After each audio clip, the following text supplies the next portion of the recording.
Gang rape की घटनाओं के खिलाफ आज पूरा देश सड़कों पर उतर आया। आज राष्ट्रपति भवन के बाहर दिल्ली की महिलाओं ने प्रदर्शन किया। इस दौरान महिलाओं ने पश्चिम बंगाल के राज्यपाल की गाड़ी भी रोकी। प्रदर्शन में सैकड़ों महिलाएं शामिल हैं। राष्ट्रपति भवन के गेट के भीतर महिलाएं पहुंच गईं। ये महिलाएं गैंग रेप पीड़ित को इंसाफ देने की मांग कर रही हैं और कानून को और सख्त बनाने की मांग कर रही हैं। महिलाओं ने नॉर्थ ब्लॉक के बाहर प्रदर्शन किया और सफदरजंग अस्पताल के बाहर भी प्रदर्शन किया। इस प्रदर्शन में सैकड़ों महिलाएं शामिल हुई।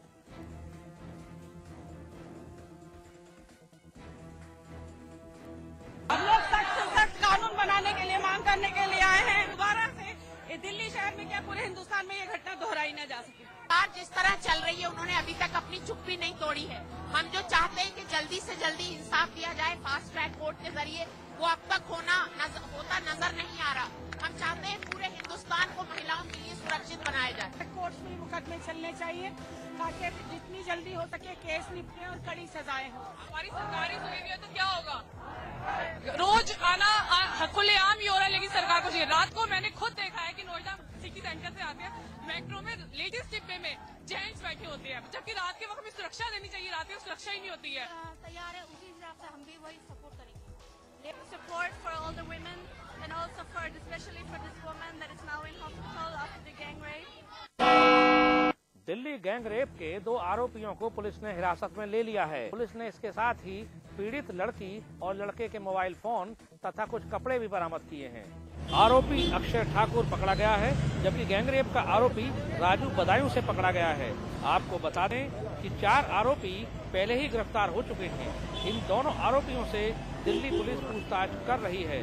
उधर इस मामले की जांच कर रही पुलिस को गैंगरेप से जुड़े कई सबूत और मिले हैं। पुलिस ने पीड़ित लड़की और लड़के के मोबाइल फोन तथा कुछ कपड़े भी बरामद किए हैं।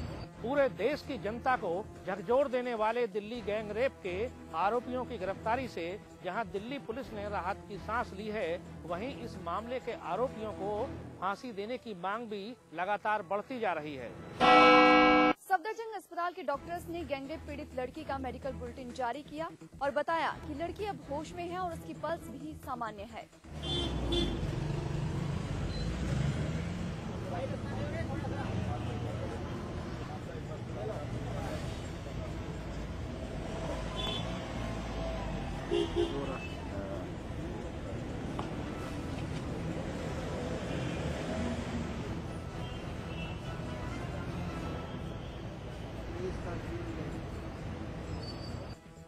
Right from the very beginning, we have been keeping the patient on very high antibiotics, and as well as one is antibiotics, second one is the hygiene. The 2 important factor of preventing the infections are, one is prophylactic antibiotics is going on, and high standards of hygiene. Both are that, and because we have got to maintain high standards of hygiene, we are requesting the citizens not to try to make a plea for seeing the patient.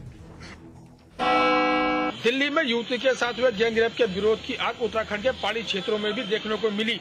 महिला संगठन और student इसके विरोध में सड़कों पर उतर आए। श्रीनगर गढ़वाल में आज हजारों लड़कियां भारी आक्रोश के साथ सड़कों पर उतरी। लड़कियों ने हाथों में बैनर व सरकार पुलिस के खिलाफ नारेबाजी कर न्याय की गुहार लगाई।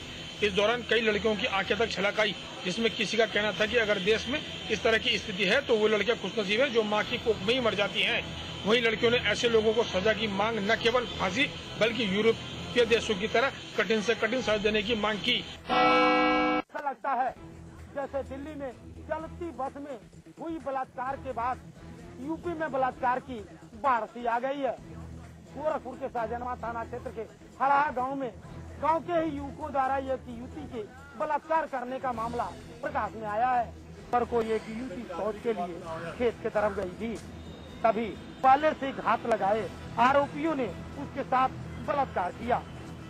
पीड़ित युवती ने घर लौटकर परिजनों को अपने साथ हुई शर्मनाक हरकत की जानकारी दी, लेकिन दबंग आरोपियों ने उसके घर के बाहर पहरा बिठा दिया था और उसका घर से निकलना बंद कर दिया था। लेकिन मौका मिलते ही पीड़ित युवती ने पुलिस को मामले की जानकारी दी। पुलिस फिलहाल मामला दर्ज कर आरोपियों की गिरफ्तारी की कोशिश कर रही है। फिलहाल अभी तक कोई आरोपी पुलिस के हाथे नहीं चढ़ा है। देखना भी यह है कि आरोपी कब तक पुलिस के हाथे चढ़ जाता है। हरेंद्र द्विवेदी, समाचार प्लस, गोरखपुर। यूपी के अम्बेडकर नगर में 6 वर्षीय मासूम के साथ रेप का एक नया मामला प्रकाश में आया, जिसके बाद पुलिस पूरे मामले की जांच में जुट गई है। मामला अकबरपुर कोतवाली क्षेत्र के पहतीपुर बाजार का है, जहां एक 6 वर्षीय मासूम को जब उसके घर वाले सभी खेत में गए थे तो बहसी दरिंदे उसके घर में घुस गए और उसे बंधक बनाकर उसके साथ दुष्कर्म किया। अब पुलिस ने पूरे मामले में मुकदमा दर्ज कार्रवाई करनी शुरू कर दी है। फिलहाल 6 वर्षीय मासूम जिंदगी और मौत के बीच जिला अस्पताल में संघर्ष कर रही है।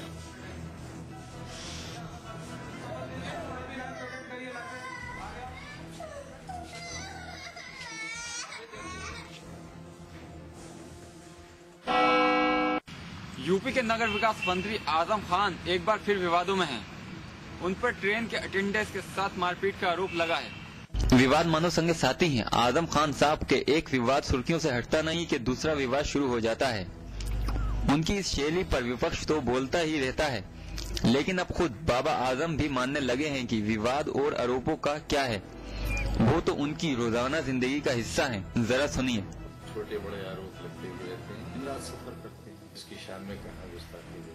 वैसे आमतौर पर रेल में सफर करने वालों को अंदाजा होगा रेल का स्टाफ कैसा व्यवहार करता है मुसाफिरों के साथ। पता नहीं किसकी शान में कहाँ गुस्ताखी है। जी हाँ, तो बाबा आजम का कहना है कि आरोप तो लगते रहते हैं, कब कहाँ किसकी शान में गुस्ताखी हो गई पता नहीं।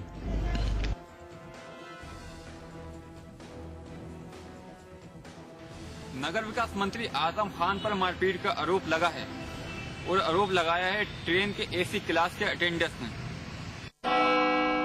बीजेपी प्रवक्ता रविशंकर प्रसाद ने समाजवादी पार्टी के सुप्रीमो मुलायम सिंह को भी मुस्लिम आरक्षण के मुद्दे पर घेरा। उन्होंने साफ कहा कि मुलायम वोटों की राजनीति कर रहे हैं। भारत के संविधान में धर्म आधारित आरक्षण के लिए कोई जगह नहीं है। अंतिम बात मुझे कहनी है, संसद का सत्र खत्म हो गया है। ये हमारा सवाल मुलायम सिंह यादव और मायावती जी से।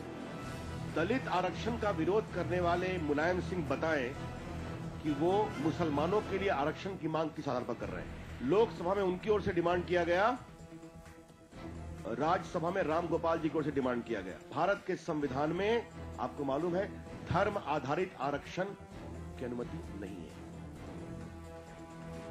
तो ये कौन सा पेटेंट वोट बैंक पॉलिटिक्स है? कृपया करके मुलायम सिंह जी बताएं कि एक तरफ आरक्षण का विरोध और दूसरी ओर मुस्लिम आरक्षण की पुरजोर मांग।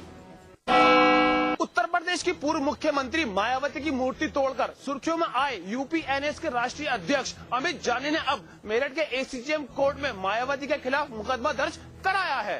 उत्तर प्रदेश नवनिर्माण सेना के राष्ट्रीय अध्यक्ष अमित जानी ने आज मेरठ के एसीजेएम कोर्ट में केस दायर करते हुए कहा है कि उत्तर प्रदेश की पूर्व मुख्यमंत्री मायावती ने प्रधानमंत्री का यहां कुछ दिनों पहले हुई डिनर पार्टी में शामिल होने के बाद यूपी को क्राइम स्टेट कहा था, जिससे समाज में गलत संदेश गया है।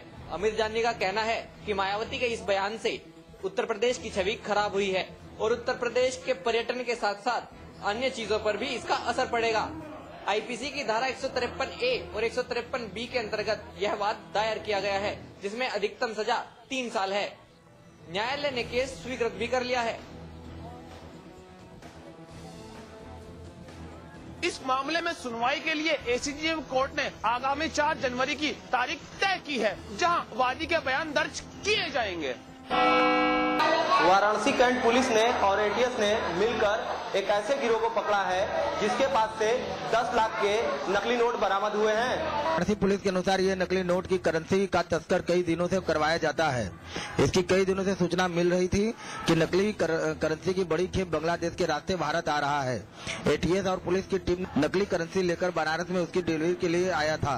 उसको सटीक जानकारी मिलने पर गिरफ्तार कर लिया है।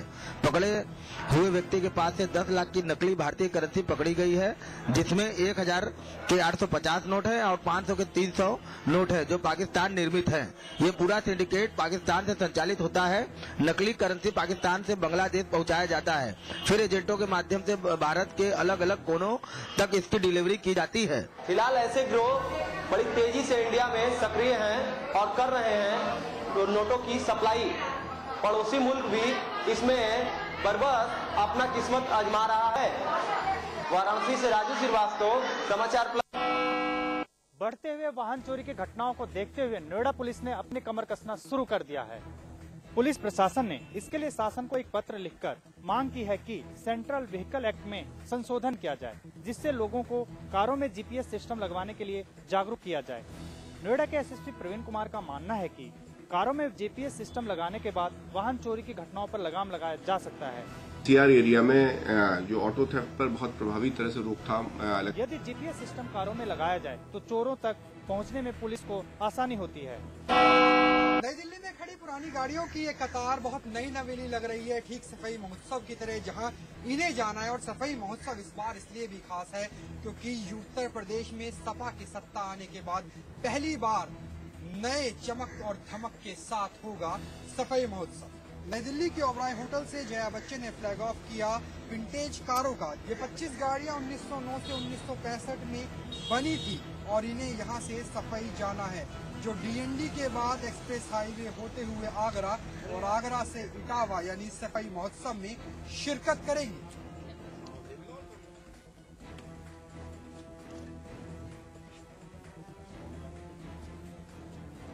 लगता है यूपी की सत्ता मिलने के बाद समाजवाद का सिद्धांत भी बदल गया है। जेपी और लोहिया के सिद्धांतों से शुरू हुआ समाजवाद अब लंबी गाड़ियों की धमक से सफाई महोत्सव की रौनक बढ़ाना चाहता है। अक्सर गरीबों और निर्बलों का भला करने के नाम पर बीजेपी और कांग्रेस में खूब होड़ लगी रहती है, लेकिन उत्तराखंड की मलिन बस्तियों में भवनों के निर्माण के मामले में किसी की भी सरकार गंभीर नजर नहीं आई है। केंद्र सरकार की योजना के तहत सूबे के शहरी क्षेत्रों की मलिन बस्तियों में 7068 मकान बनाए जाने हैं, लेकिन आपको जानकर ताज्जुब होगा कि इनमें से अभी तक कुल जमा 1753 मकान ही बन पाए हैं, यानी बाकी बचे 5315 मकान या तो बने ही नहीं या फिर अपूर्ण है। शहरी विकास की सुस्ती की गूंज विधानसभा के हालिया शीतकालीन सत्र में भी सुनाई दी थी। सरकार ने एक तारांकित सवाल के जवाब में कबूल किया कि मलिन बस्तियों में लक्ष्य के मुकाबले 1/4 मकान ही बन पाए हैं। विपक्षी भारतीय जनता पार्टी ने सरकार पर निर्बलों के प्रति उदासीन होने का आरोप लगाया है। फिलहाल सूबे के शहरी विकास मंत्री प्रीतम पंवार इसके लिए जिम्मेदार अफसरों और कार्यदायी संस्थाओं के खिलाफ कड़ी कार्रवाई करने की बात कर रहे हैं। खास बात यह है कि केंद्र सरकार ने इस काम के लिए साल 2010 के दौरान ही रकम मुहैया करा दी थी, लेकिन अभी तक मलिन बस्तियों में भवनों के निर्माण का काम पूरा नहीं हो पाया। अलबत्ता वोट मांगने में दोनों ही पार्टियां पीछे नहीं रहती हैं। आगरा के हरिपर्वत थाना क्षेत्र की पुलिस ने 5 चोरों को गिरफ्तार किया है। ये चोर टैक्सी और बसों में यात्रियों का सामान चुराया करते थे। मुखबिर की सूचना पर पुलिस ने इन चोरों को राम रघु अस्पताल के पास से गिरफ्तार कर लिया। पुलिस ने इनके पास से लूटी गई 2 लाख रुपए के जेवर भी बरामद किए। पुलिस का कहना है कि सभी चोर बिजनौर के रहने वाले हैं और उत्तर प्रदेश समेत कई शहरों में, हरियाणा, दिल्ली में भी ये वारदातों को अंजाम दे चुके हैं। फिलहाल पुलिस ने अपराध पंजीकृत करके इन चोरों को जेल भेज दिया है। बरेली में हुआ है समाचार प्लस की खबर का असर। यहाँ नाबालिग के साथ हुए बलात्कार की कोशिश के मामले में आरोपी सिपाही को एसएसपी ने सस्पेंड कर दिया है। समाचार प्लस ने इस खबर को प्रमुखता से दिखाया था, जिसके बाद प्रशासन हरकत में आया और सख्त कदम उठाते हुए आरोपी सिपाही सुकेश शर्मा को सस्पेंड कर दिया। आपको बता दें कि कुछ दिनों पहले सिपाही सुकेश शर्मा बारादरी की बीडीए कॉलोनी में रहने वाली लड़की के साथ घर में घुसकर जबरन बलात्कार किया था।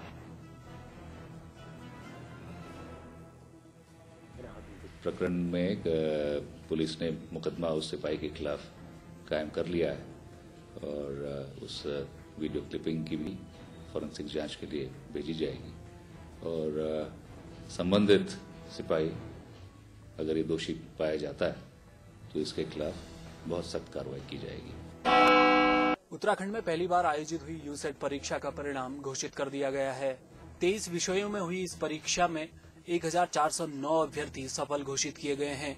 कुमाऊं विश्वविद्यालय द्वारा 29 जुलाई 2012 को आयोजित हुई इस परीक्षा में करीब 15,000 अभ्यर्थी शामिल हुए थे, जिसमें से 5,000 अभ्यर्थी परीक्षा में उत्तीर्ण हुए, जबकि मेरिट के आधार पर हिंदी विषय में 138, अंग्रेजी में 78, संस्कृत में 63, भूगोल विषय में 65 समेत अन्य 19 विषयों में कुल 1409 अभ्यर्थियों को उत्तराखंड सेट परीक्षा के लिए सफल घोषित किया गया है।